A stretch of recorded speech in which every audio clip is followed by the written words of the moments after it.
All right, so we'll start with the double angle identities.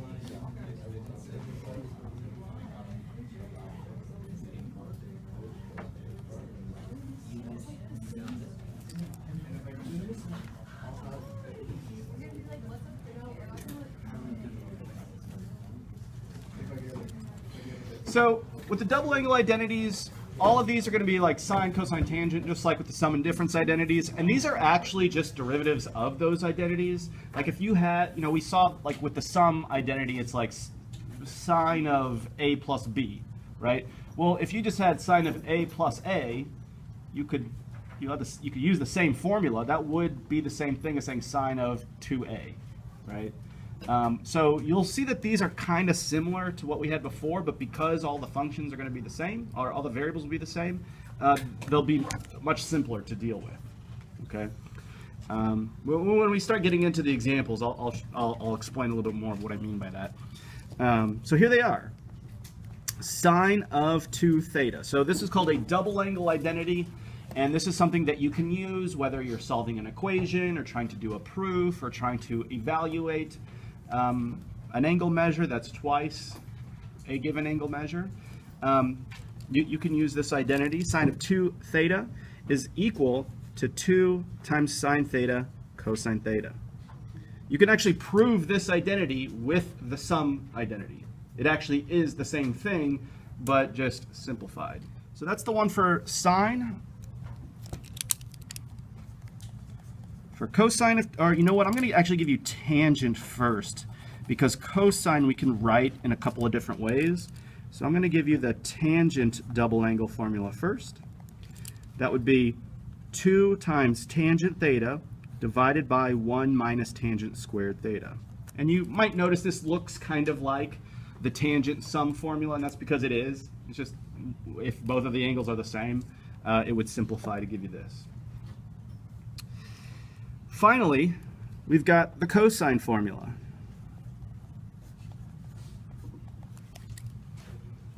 Okay.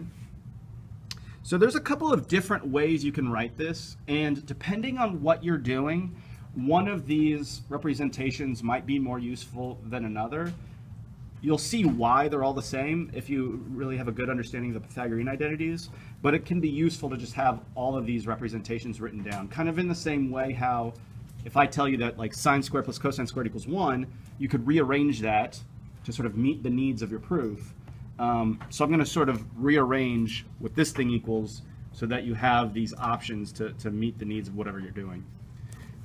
So one representation would be cosine theta, cosine squared theta minus sine squared theta.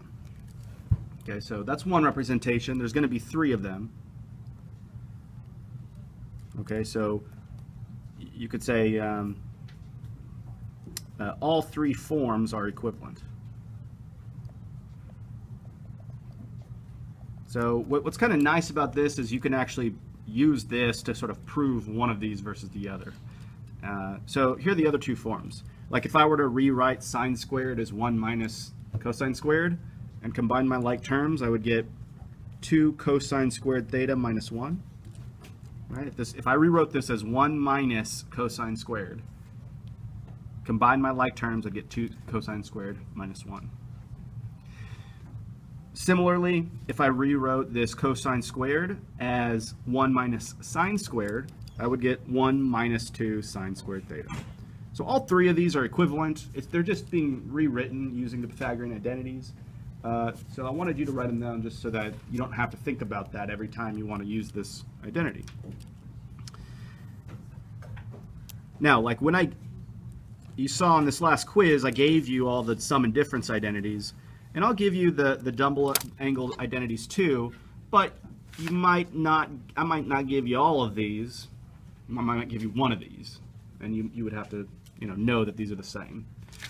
Just in the same way that like you don't have to memorize all the different rearrangements of a particular Pythagorean identity. You just need to know one, and then you can algebraically manipulate it to meet your needs. So those are the double angle identities. So let me show you a couple of problems where you might use this. Okay, so like for example, you might use this in a solving type of problem. So like the first day of this unit, we worked on how to solve an equation.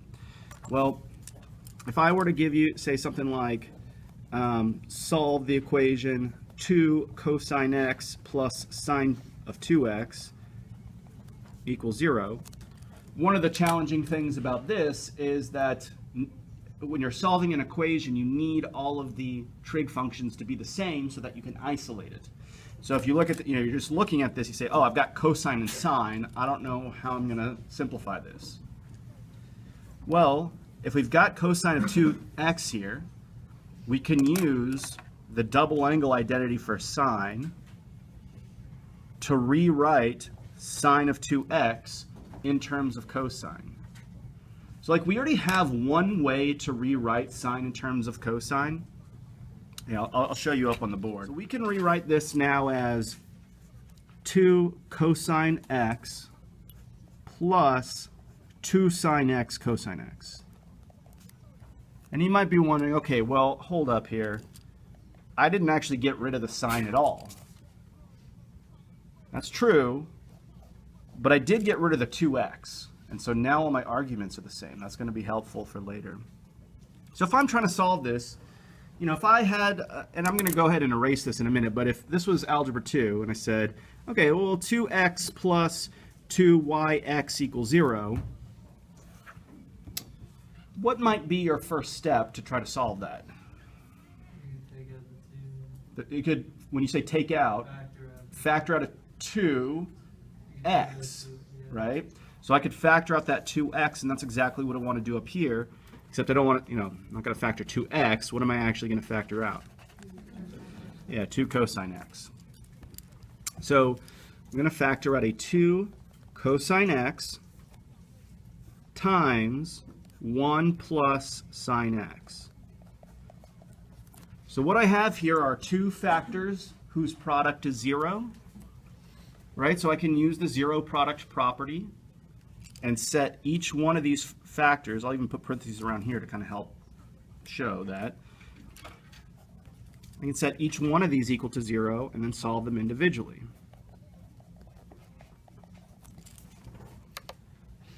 So, equals 0.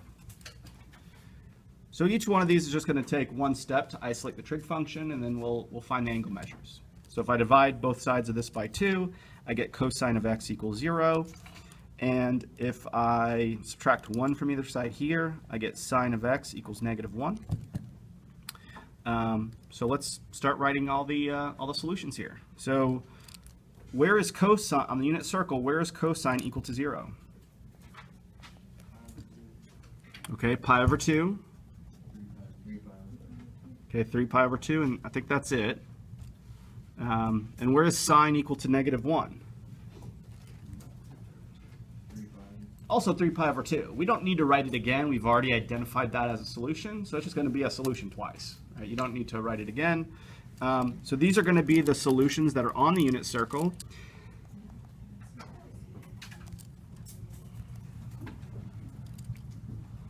But I do need to include a plus 2 pi n.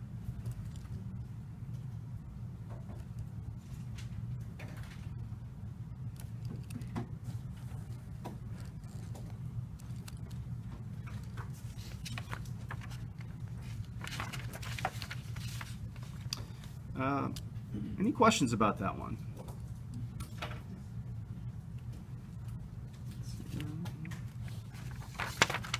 All right, let me give you one more question that you could use a double angle identity on. So this one will be very similar to the two problems you asked me about on the homework, where you had to draw diagrams. Same kind of problem as the first one that was on your quiz today. So you can kind of expect where this is going to go. But let me go ahead and give you the details here. So suppose that cosine of theta is -40 over 41. Gotta love that 90, 40, 41 triple. Yeah. Wait, did I say 90? 9, 40, 41. And tangent's negative. So let's find tangent of 2 theta.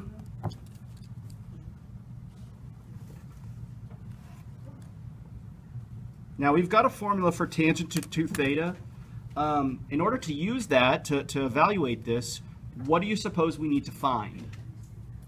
Like, what do we need to find the value of first to really, tackle this? What I'm looking for is tangent of 2 theta. So I'm looking back up my formula. So what would be kind of useful to know? Yeah, tangent of theta, right? Yeah. If I knew tangent of theta, I could just plug it in here and here, evaluate, and be done with it.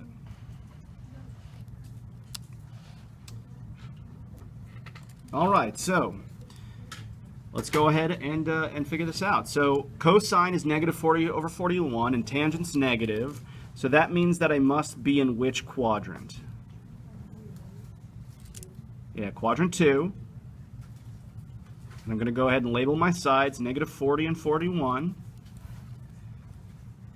You can kind of see we're kind of working the same type of problems over and over again. How am I going to find this side? Yeah, if you know your triples, you'll know it's 9. You might start recognizing these triples I use over and over again, right? Like 3, 4, 5, 5, 12, 13, 9, 40, 41. I'm not trying to make this super complicated.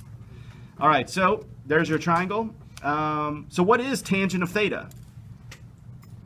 We can identify tangent of theta at this point.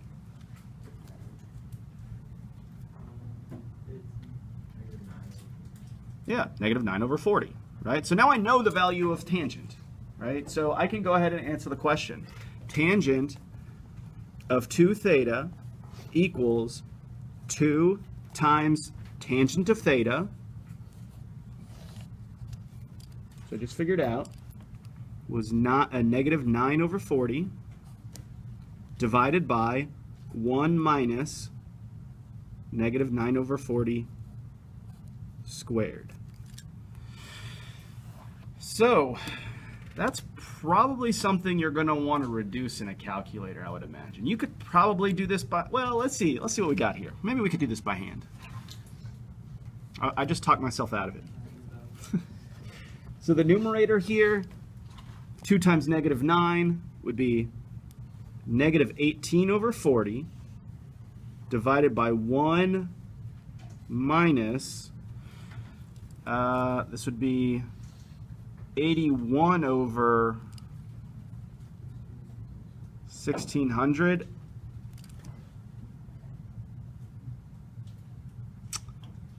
Okay. Can we take this any further? Do we want to take, is it worth it to take this further? I don't know. So 1600 over 1600, I'm just going to rewrite the 1. So what's 1600 minus 81?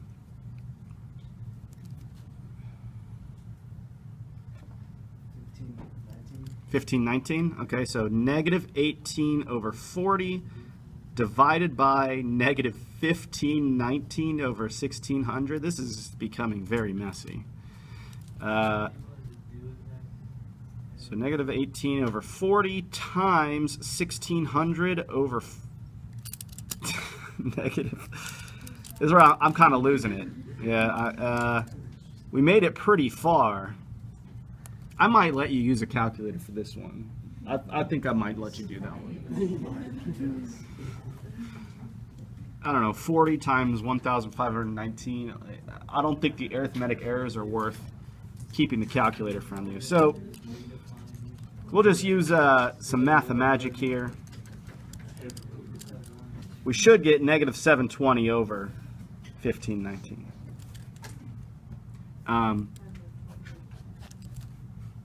Yeah. All right. Yeah, I would probably let you use a calculator to simplify that if the numbers are that big, for sure. So let's go over the half angle identities. Now with the double angle identities that we just went over, you want to use those anytime that the angle measure that you're trying to evaluate for the trig function is twice an angle measure that you can find on the unit circle, double one of those common angle measures. The half angle identities are going to be used anytime you have an angle measure that you know is half of one of the common angle measures. So like for example, we know that 30 degrees is one of those common angle measures. So if I want to ask for something like tangent of 15, I could use these half angle identities to go ahead and evaluate that because 15 is half of 30. So that's where we want to use these, and I'll show you an example of that as well. But first, let's go ahead and just write down what the half angle identities are. Now, just like with the double angle identities and the sum and difference identities, you don't actually have to memorize any of these. So you just got to know kind of how to use them. So if we have a half angle or an angle which is half of a known angle, and we want to evaluate the sine of that, it's going to be the square root of 1 minus cosine theta divided by 2. And this could be positive or negative. So I'm going to put a plus or minus out here with a little note as far as how do you know if it's positive or negative. Well, because this angle measure that we're going to be, the angle measure we're given is half of a known angle measure. This theta that we're going to use to sort of plug in here will be double the given angle measure. So what I mean by that is if I'm trying to find tangent of 15, and I know that 15 is half of 30, one way that I could, or I'm sorry, not tangent, but sine. If I want to find sine of 15, one way how I could go about doing it is doing sine of 30 over 2, in which case 30 is going to be the theta that we're using here. 30 divided by 2 is 15. So the way to decide whether or not this is going to be positive or negative, okay, I'll put a little note out here to the side. The positive or negative, or here I'll even write it a little bit more explicitly. The positive or negative depends on which quadrant this angle is in. So, like in other words, since sine is positive in quadrant 1 and 15 is in quadrant 1, you're going to use the plus, the positive. So it depends on the quadrant of theta over 2. So in other words, whatever angle measure you're given. So if you're given, if this number is like, well, like we're going to do an example where this is 105. So 105 is in quadrant 2. Sine is positive in quadrant 2, so you use the plus. So when you're writing your answer, don't write plus or minus. You got to decide which one it is, and that depends on the quadrant. So that's for sine. We also have one for cosine. As you can imagine, you're hopefully seeing the pattern here with all these identities, is that we've got one for sine, cosine, and tangent. So here's the cosine one. Plus or minus the square root of 1 plus cosine theta over 2. Very similar. Again, the plus or minus depends on the quadrant of theta over 2. It depends on whatever this number is. Finally, tangent of theta over 2. I'm going to write this in two different ways, and I think we may have done a proof showing that these are equivalent, but it can either equal 1 minus cosine theta over sine theta, but it could also equal sine theta over 1 plus cosine theta. Go back to our proof, a day when we did proofs where you could show that these two are equivalent, but it just kind of depends on what's convenient for you. You can use either one of these. It doesn't really make a big difference. But so these are our half angle identities. So now we've got the sum identities, the difference identities, the double and the half, and we can actually use combinations of these. We're not going to get this far into it, but you could potentially come up with sort of like a combination of these different identities to be able to evaluate trickier angle measures. So for these two, we got to pay attention to what quadrant this is in. So we'll just do one example here and see how it goes, and then I'll let you start working on the practice problems. So pause the video here if you need to copy that down a little bit more, and then I'm going to move this up. So example 3. Find the exact value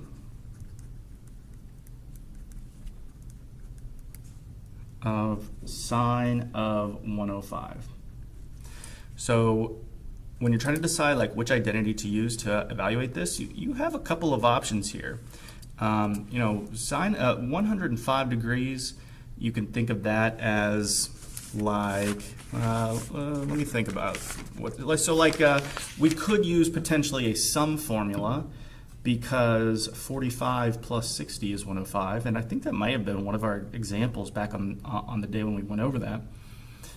But we can also use the half angle identity because 210 is double this. This is half of a known angle, which is 210 degrees. So we need to go ahead and we're going to use this half angle identity, this one right here. So the first thing to do is to figure out, okay, well, first of all, what's my theta over 2? Okay, so let's write that. So sine of 105, that's what we're trying to find, is equivalent to sine of 210 over 2. Right, because 210 divided by 2 is 105. 210 is a known angle measure. Now, I need to decide, okay, is it going to be plus or minus? And that has to do with this angle right here.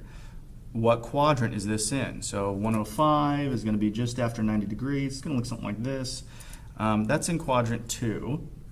And we know that sine is positive in quadrants 1 and 2. It's negative below the x-axis.